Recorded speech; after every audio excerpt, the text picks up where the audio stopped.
Hello guys, മൗനരാഗത്തിൻ്റെ പുതിയ episode റിവ്യൂയിലേക്ക് എല്ലാവർക്കും സ്വാഗതം. അങ്ങനെ സരുവിന് ഒരു സമാധാനവും ഇല്ലാതെ അന്ന് പ്രസവിച്ച ഹോസ്പിറ്റലിൽ പോയി അന്വേഷിക്കുകയാണ് കേട്ടോ. കുഞ്ഞ് മാറിപ്പോയിട്ടുണ്ടോ എന്നറിയാൻ വേണ്ടിയിട്ട്. കഴിഞ്ഞ് ഡോക്ടറൊക്കെ അവിടെ നിന്ന് റിസൈൻ ചെയ്തു പോയി. ഒരു ഹെഡ് നേഴ്സ് ഉണ്ടായിരുന്നതിൻ്റെ അഡ്രസ്സൊക്കെ മേടിച്ചെടുക്കുക കേട്ടോ അവിടുത്തെ ഡോക്ടറിൻ്റെ കയ്യിൽ നിന്ന്. അത് കഴിഞ്ഞ് സരി അവിടെ നിന്ന് പോവുകയാണ്. അപ്പോൾ ഡോക്ടറിന് സരി പറയുന്നതൊക്കെ കേട്ട് എന്തൊക്കെയോ സംശയങ്ങളൊക്കെ തോന്നുവാണ്. പിന്നെ കാണിക്കുന്ന വിക്രത്തിനാണ് കേട്ടോ. വിക്രം റെഡിയാവാനുള്ള ഡ്രസ്സൊക്കെ ഇങ്ങനെ എടുത്ത് നോക്കിയൊക്കെ ഇരിക്കുന്നുണ്ട്. മുത്തശ്ശി അങ്ങ് ചെല്ലുവാണ്. അപ്പോൾ മുത്തശ്ശിയോട് പറയുന്നുണ്ട്, പ്രകാശനെ ഒരുക്കാൻ വേണ്ടിയിട്ട് ബാലണ്ണനും രായപ്പനൊക്കെ വന്നിട്ടുണ്ടെന്ന് പറയാം കേട്ടോ. അപ്പം വിക്രം പറയുന്നുണ്ട്, ഇന്നോടെ കഴിഞ്ഞാൽ എല്ലാത്തിനും ഒഴിവാക്കണം. ഇനി നമ്മുടെ തരത്തിന് പറ്റിയ ആൾക്കാരെ മാത്രമേ നമ്മുടെ കൂടെ നിർത്തേണ്ട കാര്യമുള്ളൂ എന്ന് പറയുക കേട്ടോ. അത് കഴിയുമ്പോഴത്തേക്കും വിക്രത്തിനോട് പറയാം, എടാ ഇനി കല്യാണമൊക്കെ അച്ഛൻ്റെ കഴിയുമ്പം നിൻ്റെ കല്യാണം നോക്കണം, നിനക്ക് പറ്റിയൊരു പെണ്ണിനെ നോക്കണം എന്ന് പറയുമ്പോൾ വിക്രം പറയുന്നുണ്ട്, അത് നോക്കാം അമ്മൂമ്മയല്ല മുത്തശ്ശി, കാർത്തി ചേച്ചി അങ്ങനെയല്ലേ വിളിക്കുന്നത്, ഇനി ഞാനും അങ്ങനെ വിളിക്കുന്നുള്ളൂ. അപ്പം നല്ലൊരു ആഠ്യത്തെ കൊണ്ട് കേൾക്കുമ്പം നമുക്ക് എന്തായാലും ചെന്നൈയിൽ നിന്നുള്ളൊരു പെണ്ണിനെ നോക്കാം. എൻ്റെ പൂർവ്വകാലമൊന്നും അത്ര ശരിയല്ലല്ലോ. അവിടെയുള്ള പെണ്ണാകുമ്പോൾ കൂടുതലൊന്നും അറിയാനും പോണില്ല. അപ്പോൾ പിന്നെ നമുക്ക് അടിച്ചു പൊളിച്ച് ജീവിക്കാം. എൻ്റെ ഒരു ലക്ഷ്യം എന്ന് പറയുന്നത് ആ കിരണിനെയും കല്യാണിനെയും കുത്തോളം എടുപ്പിക്കുക എന്നാണ്. അത് കഴിഞ്ഞ് കഴിഞ്ഞാൽ നമുക്കെല്ലാവർക്കും ചെന്നൈയിൽ തന്നെ പോയി താമസിക്കാം എന്നൊക്കെ പറയുക കേട്ടോ. അത് കഴിഞ്ഞ് കാണിക്കുന്നത് സരിവിനെയാണ്. സരി പോകുന്ന വഴിക്ക് താരേനെ കാണുക കേട്ടോ. അപ്പോൾ വണ്ടിയൊക്കെ നിർത്തി താരയുടെ അടുത്ത് ചെല്ലുവാണ്. താര സരുവിനെ തൊടുകയൊക്കെ ചെയ്യുമ്പം ഒന്നും മിണ്ടുമൊന്നുമില്ല കേട്ടോ. പക്ഷെ മനസ്സിൽ പറയുന്നുണ്ട്, ഇവളല്ല എൻ്റെ അമ്മ എന്ന് എനിക്ക് എങ്ങനെയും പ്രൂവ് ചെയ്യണം. DNA ടെസ്റ്റ് മാത്രം പോരാ, എങ്കിലേ എനിക്ക് എന്നെ തന്നെ വിശ്വസിപ്പിക്കാൻ പറ്റുള്ളൂ എന്ന് പറഞ്ഞ കേട്ടോ. ആ സമയത്ത് താര ചോദിക്കുന്നുണ്ട്, കുഞ്ഞെവിടെയെന്ന് ചോദിക്കുമ്പോൾ വീട്ടിൽ അമ്മയുടെ കൂടെ ഉണ്ടെന്നൊക്കെ സരയു പറയുക കേട്ടോ. അത് കഴിയുമ്പം താര പറയുന്നുണ്ട്, മോളുടെ ദേഷ്യം പോയി ഞാൻ ഒരുപാട് പ്രാർത്ഥിച്ചിരുന്നു എന്ന് പറയുമ്പം സരയു പറയാണ്, അതാണിപ്പം ദേഷ്യമൊക്കെ പോയത് എന്നൊക്കെ പറഞ്ഞിട്ട് സരയു പറയുന്നുണ്ട്, ഇടയ്ക്ക് കുഞ്ഞിനെ കാണാൻ തോന്നുമ്പം വീട്ടിൽ വന്ന് കണ്ടു, കുഴപ്പമൊന്നും ഇല്ല എന്നൊക്കെ പറയുക. ഇതൊക്കെ കേൾക്കുമ്പോൾ താരയ്ക്ക് ഒരുപാട് സന്തോഷമാവുകയാണ് കേട്ടോ. താര എന്നിട്ട് ചോദിക്കുന്നുണ്ട്, സരുവിന് എന്തെങ്കിലും ചായയോ എന്തെങ്കിലുമൊക്കെ വേണമെന്ന് ചോദിക്കുമ്പോൾ ഒന്നും വേണ്ടെന്നൊക്കെ പറഞ്ഞ് സരു അവിടുന്ന് പോവാം കേട്ടോ. പിന്നെ ബാലണ്ണനും രായപ്പനോട് കൂടി പ്രകാശനെ ഒരുക്കുവാണ്. ആ സമയത്ത് പ്രകാശം പറയുന്നുണ്ട്, കഴിഞ്ഞ തവണ കേരള സ്റ്റൈല്, ഇത്തവണ നോർത്ത് ഇന്ത്യൻ സ്റ്റൈല്, ഷർവാണിയൊക്കെ ഇട്ടിട്ടായിരിക്കും ഞാൻ ഇറങ്ങുന്നത്. ഇതൊക്കെ കേൾക്കുമ്പോൾ ബാലണ്ണൻ മനസ്സിൽ പറയുന്നുണ്ട്, ഒരുങ്ങ ഇന്നിവിടെ ഉള്ളല്ലോ നിൻ്റെ ഒരുക്കം എന്ന് പറയുക കേട്ടോ. അത് കഴിയുമ്പോഴത്തേക്ക് ബാലണ്ണനെ നോക്കിയിട്ട് പ്രകാശം പറയാം, ഇനി സാർ എന്നൊക്കെ തന്നെ വിളിച്ചോണം, തൊഴിലാളിയുടെ സ്ഥാനത്ത് തന്നെ നിൽക്കണം എന്ന് പറയുക കേട്ടോ. അത് കഴിയുമ്പോൾ രായപ്പണ്ണനോട് പറയുന്നുണ്ട്, മലർവാടിയുടെ കാശൊക്കെ ഞാൻ എത്രയും പെട്ടെന്ന് തിരിച്ചു തരും എന്ന് പറയുമ്പോഴത്തേക്കും രായപ്പണ്ണൻ പറയാം, മലർവാടിയോ മാർവാടിയാടാ എന്ന് പറയുമ്പോഴത്തേക്കും പറയാം, കാശുള്ളവൻ മലർവാടി എന്ന് പറഞ്ഞാൽ മലർവാടി എന്ന് തന്നെയാണ്, അപ്പം നിങ്ങളത് കേട്ടോണം എന്ന് പറയുമ്പോൾ രായപ്പണ്ണൻ പറയാം, എന്താ അവസ്ഥയായിപ്പോയില്ലേ, കാശ് കിട്ടാനുണ്ടല്ലോ എന്നോർത്ത് രായപ്പണ്ണൻ പറയാം, മലർവാടി എങ്കിൽ മലർവാടി, എന്താണേലും എനിക്ക് കുഴപ്പമില്ല, കാശ് കിട്ടിയാൽ മതി എന്ന് പറയും കേട്ടോ.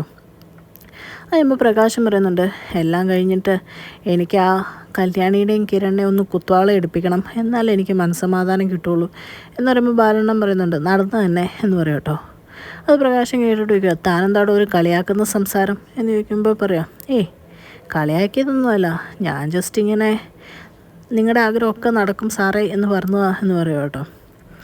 അത് കഴിയുമ്പോഴത്തേക്ക് ലക്ഷ്മിയമ്മ ഒരുക്കുവാണ് കേട്ടോ കാർത്തിക. അപ്പോഴേക്ക് ലക്ഷ്മിയമ്മ പറയുന്നുണ്ട്, ഇതിൻ്റെയൊക്കെ ആവശ്യമുണ്ടോ മോളെ, എല്ലാം കിരണും കല്യാണിയും പറയുന്ന പോലെ തന്നെ നമുക്ക് ചെയ്തേക്കാം. പണ്ട് കല്യാണത്തിന് ആഡംബരം കുറഞ്ഞു പോയെന്ന് പറഞ്ഞാൽ പ്രകാശിൻ്റെ അമ്മ എന്നെ കുറേ പീഡിപ്പിച്ച എന്നൊക്കെ പഴയ കാര്യങ്ങളൊക്കെ കാർത്തിയോട് പറയും കേട്ടോ ലക്ഷ്മിയമ്മ.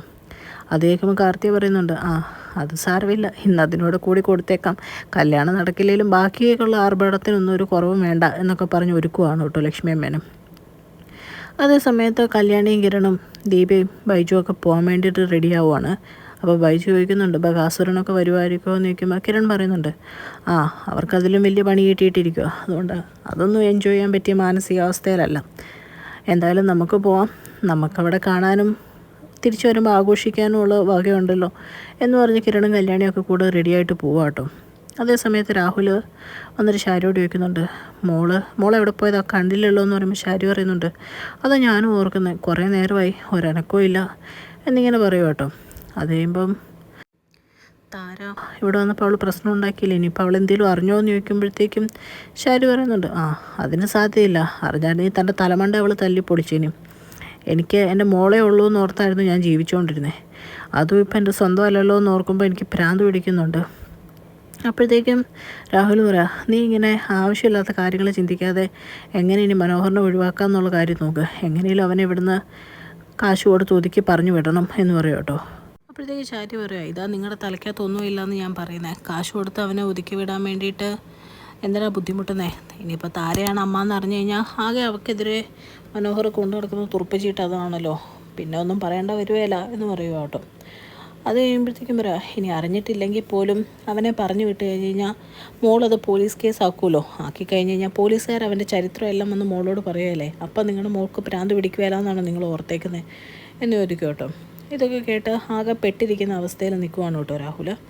അത് കഴിയുമ്പോൾ ഡോക്ടർ കൊടുത്ത അഡ്രസ്സും കൊണ്ട് നേരെ അന്വേഷിച്ച് ചെല്ലുവാണ് കേട്ടോ സരയു.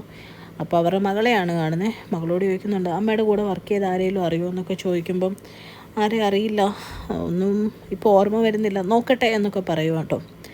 അതേ സമയത്ത് പ്രകാശിനെ ഒരുക്കിക്കൊണ്ട് വരുവാണ്. അപ്പോൾ ഇത് കണ്ട് മുത്തശ്ശിയും വിക്രമൊക്കെ ഇങ്ങനെ നോക്കി നിൽക്കുവാണ് കേട്ടോ.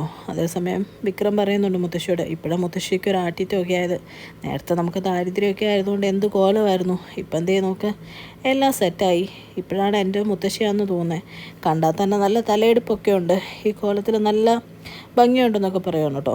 അങ്ങനെ അവരെല്ലാം റെഡിയായിട്ട് കല്യാണത്തിന് പോകാൻ നിൽക്കുന്നത് കാണിച്ചുകൊണ്ടാണ് കേട്ടോ ഇന്നത്തെ എപ്പിസോഡ് അവസാനിക്കുന്നത്. ചാനൽ ഇഷ്ടപ്പെട്ടാൽ ലൈക്ക് ചെയ്യാനും സബ്സ്ക്രൈബ് ചെയ്യാനും കമൻറ്റ് ചെയ്യാനും മറക്കല്ലേ.